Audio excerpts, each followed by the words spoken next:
सायरा का अंदाज़ा बिल्कुल दुरुस्त निकला था। सुबह जब मंजूर हुसैन और शमीम मंसूर के मामू के घर पहुंचे तो वो घबराए हुए थे, लेकिन मंसूर पुरसुकून रहा। शमीम का भाई और मंसूर का मामू दिलावर जरा टेढ़े दिमाग का आदमी था और इन वडेरों और जागीरदारों से नफरत करता था। उसने तो यहाँ तक कहा कि वो आज से मंसूर के वालिदैन के घर रात को सोया करेगा और देखेगा कि सायरा के खानदान के पालतू कुत्ते कैसे दोबारा आते हैं, लेकिन उसकी ये तजवीज़ सब ने फौरन ही रद्द कर दी। मंसूर चाहता था कि वक्ती तौर पर उसके वालिदैन भी घर छोड़ के मामू के घर ही रहने लगें, लेकिन मंजूर हुसैन का ख्याल था कि अब दोबारा वो कभी नहीं आएंगे, क्योंकि ऐसा करना उनके लिए भी खतरनाक हो सकता था। लेकिन मंजूर हुसैन का ख्याल दुरुस्त नहीं था। लाला बहुत सवेरे जाग गई थी। उसने सीढ़ियां उतरकर बावर्ची खाने में जाते वक्त अदनान के कमरे के दरवाजे पर नजर डाली जो बंद था। उसे हैरत थी कि अदनान अभी तक क्यों सो रहा था। अदनान इतनी देर तक नहीं सोया करता था, लेकिन लाला को पता नहीं था कि आज अदनान की छुट्टी थी और रात बहुत देर तक वो कुछ लिखता रहा था। इस मुख्तसर से अरसे में लाला ने अदनान को 2 मरतबा लिखते हुए देखा था। उसे हैरत होती थी कि वो इतनी तेजी से क्या लिखा करता था। लाला ने बावर्ची खाना साफ किया, अदनान के लिए चाय बनाकर रखी और तोस गरम करने के लिए तवे पर रखे। उसने इससे पहले तोस कभी गरम नहीं किए थे, ना ही उसे तोसों पर मक्खन लगाना आता था। उसके घर तो सीधे सीधे पराठे पकाए जाते थे, या अगर मक्खन से ही रोटी खानी होती तो रोटी पर ढेर सा मक्खन लगा के खा ली जाती थी। ये जरा जरा सा मक्खन लगा के तोस खाने वाली मंतक उसकी फहम से बाला थी। उसे चाय पीना अच्छा लगता था, बशर्ते कि उसमें ढेर सारी शक्कर और खूब दूध मिलाया गया हो। वो चाय की प्याली लिए फिर सीढ़ियों पर चढ़ गई और बालकनी में बैठ गई। अभी सूरज के निकलने में जरा वक्त बाकी था और आमद खावर का सफेदी माहिल उजाला जरा जरा कहीं आंखें खोल रहा था। धीरे धीरे घूंट लेते हुए वो नूरे के बारे में सोचने लगी। अगर नूरा अपने काम की जगह पर वापस नहीं पहुंचा तो फिर वो कहाँ चला गया? गांव? लेकिन इससे अगला ख्याल आते ही वो कांप गई। कहीं ऐसा तो नहीं हुआ था कि नूरा गांव पहुंचते ही पकड़ लिया गया हो और सरदार सुल्तान ने उसे मरवा दिया हो। फिर जैसे जैसे वो सोचती गई, पता नहीं क्यों ये ख्याल उसके जहन में रासिख होता चला गया। जरूर यही बात है, लेकिन इस बात की तस्दीक या तरदीद कैसे की जा सकती थी? वो खुद को बड़ा बेबस महसूस कर रही थी। फिर उसने सोचा, वो यहाँ अदनान के साथ कब तक रह सकती थी? गो अदनान ने अभी कल शाम ही उसे बताया था कि वो नूरे की तलाश में नाकाम रहा था, लेकिन वो अभी से इस बारे में फिक्रमंद थी। कल रात नूरे के हवाले से ये बात होने के बाद उनके दरमियान इस मौजू पर मजीद बात नहीं हुई थी और अदनान ने उससे ये कहकर माजरत कर दी थी कि वो अपने कमरे में जा रहा था, क्योंकि उसे कोई ज़रूरी काम करना था। फिर वो भी अपने कमरे में चली आई थी और परेशान होने के बावजूद जल्दी सो गई थी। फिर उसकी सोचों का धारा अदनान और उसकी बीवी की तरफ मुड़ गया। अदनान ने उससे अभी तक अपनी गुज़िश्ता ज़िंदगी के हवाले से कोई बात नहीं की थी, लेकिन अलमारी में पड़े उसकी बीवी के कपड़े और बूढ़ी मुलाजमा से बातचीत ने उसको सभी कुछ बता दिया था। बाज़ औक़ात उसे इस औरत अदनान की बीवी पर गुस्सा भी आने लगता। इतने अच्छे आदमी को छोड़ के यार किया हुआ था हरामजादी ने, वो अपने टिपिकल अंदाज से सोचती। सीढ़ियों पर आहट हुई और चंद लम्हों बाद अदनान चाय की प्याली अपने हाथ में थामे उसके सामने खड़ा था। वो उठने लगी, मगर अदनान ने हाथ के इशारे से उसे मना किया और एक कुर्सी घसीट के उसके सामने बैठ गया। उन दोनों के सामने एक वसी मैदान था जिसमें कहीं कहीं बुनियादें भर दी गई थीं। किसी किसी जगह इस मुस्तकबिल की आबादी में छोटी मोटी चार दीवारियां बना के लोगों ने अपना कब्जा पक्का किया हुआ था। कहीं लंबे चौड़े रकबे और उनसे आगे सब्ज खेत, सभी कुछ सवेरे की आमद के साथ चलने वाली हल्की हल्की हवा में बहुत अच्छा लग रहा था। दूर एक कीकर का दरख्त था। कीकर का ऐसा ही एक दरख्त लाला के घर के सामने भी लगा हुआ था। लाला गांव और घर के बारे में सोचने लगी। छोटा स्कूल चला गया होगा, सुगरा गाय का गोबर सब्जी के खेत में फेंकने गई होगी और वजीरा शायद सहन में पड़ी चारपाई पर नींद दराज कुछ सोच रहा होगा। हो सकता है सुगरा ने उसे ताने भी दिए हों। हो सकता है अब तक गांव में ये खबर फैल गई हो कि वो शाह रहमत को जख्मी करके कहीं भाग गई थी। लेकिन हो सकता है ऐसा ना भी हुआ हो। अदनान मुस्कुराया। तुम नूर के बारे में सोच रही हो, है ना? लाला ने चौंक के इस बात में सर हिलाया। हाँ जी, पता नहीं कहाँ चला गया। अदनान ने एक घूंट लिया और फिर प्याली बालकनी की मुंडेर पर रख के चंद लम्हों तक सोचा। उसने अपनी जेबें टटोली और सिगरेट का पैकेट निकाल के एक सिगरेट सुलगाया और गहरा कश लिया। लाला को इससे पहले पता नहीं था कि अदनान सिगरेट भी पीता था। अदनान ने शायद उसके चेहरे का तासुर पढ़ लिया था। वो मुस्कुराया। मैं दिन भर में 4 या 5 सिगरेट पीता हूँ। सुबह चाय के बाद तो एक जरूर ही पीता हूँ। फिर वो हवा में उड़ते धुएं को देखकर बोला, अगर हम तुम्हारे नूरे को न ढूंढ सके तो फिर तुमने क्या सोचा है अपने बारे में?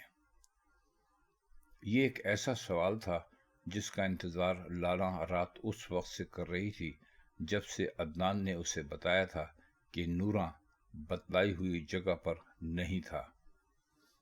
वो सर झुकाकर सोचने लगी, फिर सर उठाकर बोली, कुछ समझ नहीं आती जी। अपनी बात कहकर उसने चंद लम्हों तक अदनान की आंखों में देखा।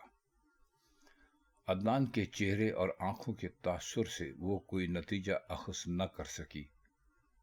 अदनान को वो जिन हालात में मिली थी, जो कहानी उसने उसे सुनाई थी, उस पर अदनान ने एक अच्छे आदमी की तरह यकीन कर लिया था।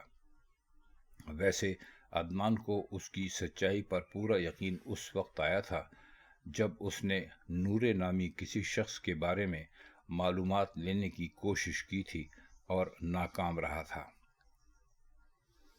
ये औरत सच बोल रही है, अब उसे यकीन था।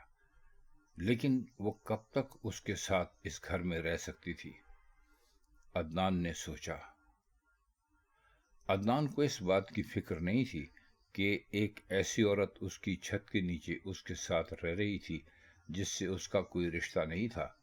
यहाँ दूर दूर तक कोई आबादी नहीं थी, ना ही गली मोहल्ले का वो कल्चर था जिसमें लोग हम्माम से सुबह सुबह नहा के निकलने वालों को देखकर एक दूसरे को आंखें मारते हैं। वो जब तक चाहती यहाँ इस घर में उसके साथ रह सकती थी।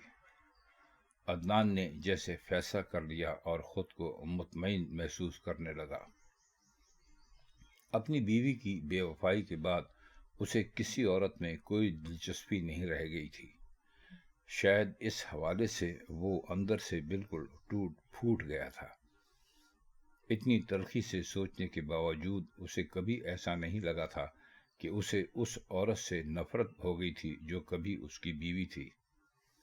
जिन दिनों उसकी बीवी के रिश्तेदार उससे एक लायानी मुकदमा लड़ रहे थे, उसके एक दोस्त ने, जो उसका वकील भी था, उसको बारहा इस बात पर आमादा करने की कोशिश की थी कि वो एक बयान दे दे कि उसकी बीवी آوارہ اور بدچلن تھی اور اسی وجہ سے وہ اسے طلاق دینا چاہتا تھا، لیکن اس نے سختی سے منع کر دیا تھا۔ یہ سچ تھا کہ اس کی بیوی ویسی ہی تھی جیسا کہ اس کا دوست کہتا تھا، لیکن وہ اپنی بیوی کو زمانے بھر کی شرمندگی سے بچانا چاہتا تھا۔ اس نے یہ بیان کبھی نہیں دیا۔ اسے لالا سے ہمدردی تھی۔ وہ لالا کی کہانی کی روشنی میں اسے ایک مظلوم عورت سمجھتا تھا۔ وہ اخبار سے تعلق رکھتا تھا اور ان جاگیرداروں اور وڈیروں کی تمام خامیوں سے بخوبی آگاہ بھی تھا۔ اسے گاؤں دیہات کے پسے کچلے تاریخ طبقات کے بارے میں بھی مکمل جانکاری تھی، لیکن وہ نورے کو کہاں سے ڈھونڈ کے اس کی محبوبہ کے حوالے کرتا، اس سوال کا جواب اس سے نہیں بن پا رہا تھا۔ وہ مسکرا کر بولا، لیکن تم فکر مت کرو، میں ایک بار پھر وہاں سے اس کا پتہ کرنے کی کوشش کروں گا، شاید وہ واپس آ گیا ہو۔ عدنان نے لالا کو تسلی دینے کی کوشش کی، حالانکہ وہ نہیں جانتا تھا اور نہ ہی اسے یقین تھا کہ نور نام کا کوئی آدمی تلاش کرنے میں وہ کبھی کامیاب ہو جائے گا۔ لالا شکر گزاری سے مسکرائی، بڑی مہربانی جی آپ کی۔ وہ چند لمحوں تک خاموش رہی اور پھر جھجک کر بولی، پر جی اگر وہ نہ ملا تو پھر میں کیا کروں گی، کیونکہ میں گھر واپس نہیں جا سکتی، وہ مار دیں گے مجھے۔ گھر والوں نے بھی چھوڑ دیا تو وہ شاہ رحمت اور سردار سلطان کبھی نہیں چھوڑیں گے جی۔ لالا یہ سب نہ بھی کہتی تب بھی عدنان کو پتا تھا۔ فکر مت کرو، اس نے اٹھ کر مسکراتے ہوئے کہا، آج میری چھٹی ہے، تم تیار ہو جاؤ، ہم بازار چلیں گے، میرے خیال میں ہمیں تمہارے لیے ضروریات کی کچھ چیزیں خریدنی ہوں گی، ہے نا؟ عدنان نے اپنی بات کے جواب کا انتظار کیے بغیر چلا گیا۔ لالا نے اپنے کپڑوں پر نظر ڈالی، بار بار دھونے کے باوجود ان کا ملگجا پن اپنی جگہ برقرار تھا۔ 1 گھنٹے بعد وہ قدرے شرمائی سی عدنان کے ساتھ اس کی کار کی اگلی نشست پر بیٹھی بازار جا رہی تھی۔ احتیاطاً اس نے چہرے کا کچھ حصہ اس سیاہ چادر سے چھپا رکھا تھا جو وہ شاہ رحمت کے گھر سے اوڑھ کر نکلی تھی۔ جلد ہی عدنان کی کار آبادی کی نیم پختہ سڑک سے نکل کر بڑی سڑک پر آ گئی۔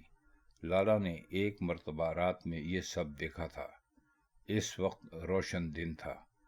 چھٹی کا دن ہونے کی وجہ سے ٹریفک قدرے کم تھا، لیکن لالا کے لیے یہی بہت تھا۔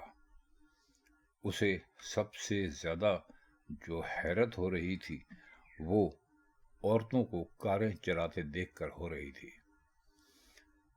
پھر عدنان اسے جس دکان پر خریداری کے لیے لایا، اس کے دروازوں سے اندر جانے کی اسے ہمت ہی نہیں ہو رہی تھی۔ بڑی بڑی الماریوں میں بے شمار رنگ رنگ کے لباس ٹنگے تھے۔ عورتوں کے مجسموں پر مختلف قسم کے لباس سجے تھے۔ عدنان اور لالا کی پذیرائی کے لیے جو شخص آگے آیا وہ اتنے اتفاق اور خلوص سے بول رہا تھا کہ لالا شروع میں سمجھی وہ عدنان کا کوئی دوست ہے اور وہ خواہ مخواہ شرمانے لگی۔ عدنان نے لالا کی پسند کے رنگوں میں 6 جوڑے خریدے۔ پھر وہیں سے اس نے لالا کے لیے صابن، tooth paste, tooth brush, shampoo وغیرہ لیے۔ جب انہوں نے شاپنگ ختم کی تو 2:30 بج رہے تھے اور لالا کو بھوک بھی لگ رہی تھی۔ اسے فکر تھی کہ اب اسے گھر جا کے کھانا بھی پکانا پڑے گا، لیکن عدنان نے کار ایک ریسٹورنٹ کے سامنے روک دی۔ ان کے علاوہ صرف ایک گورا جوڑا اور تھا۔ عدنان اور لالا کونے کی میز پر بیٹھ گئے۔ یہاں بڑے سے شیشے کے پار سے سڑک پر لگے 2 رویہ درختوں کو بھی لالا دیکھ سکتی تھی اور گزرنے والی کاروں کو بھی۔ جب عدنان نے اسے بتایا کہ وہ اکثر دوپہر کا کھانا یہیں کھاتا ہے اور یہ بھی کہ آج چھٹی ہونے کی وجہ سے یہاں بھیڑ نہیں ہے، ورنہ خالی میز حاصل کرنا خاصا مشکل ہوتا ہے۔ عدنان نے جس کھانے کا آرڈر دیا اس میں لالا کی سہولت کو مد نظر رکھا۔ لالا گرم روٹیوں کے ساتھ قیمہ بڑی رغبت سے کھا رہی تھی۔ عدنان مسکرایا۔ لالا نے کھانے میں کسی قسم کی کوئی شرم نہیں کی اور 4 روٹیاں کھا کے ٹھنڈے مشروب کا گلاس 2 دفعہ میں ختم کر دیا۔ اسی لمحے لالا کے چہرے کا رنگ تبدیل ہو گیا۔ حیرت زدہ عدنان نے لالا کی نگاہوں کے تعاقب میں نگاہیں دوڑائیں۔ ریسٹورنٹ کے باہر سیاہ شیشوں والی ایک لمبی قیمتی جیپ کا دروازہ کھولے ایک لمبی لمبی مونچھوں والا آدمی کھڑا تھا۔ لمبی مونچھوں والے آدمی کی چادر کے نیچے سے اس کے شانے سے ٹنگی کلاشنکوف کا کچھ حصہ صاف دکھائی دے رہا تھا۔ پھر جیپ سے سردار نعمان اترا۔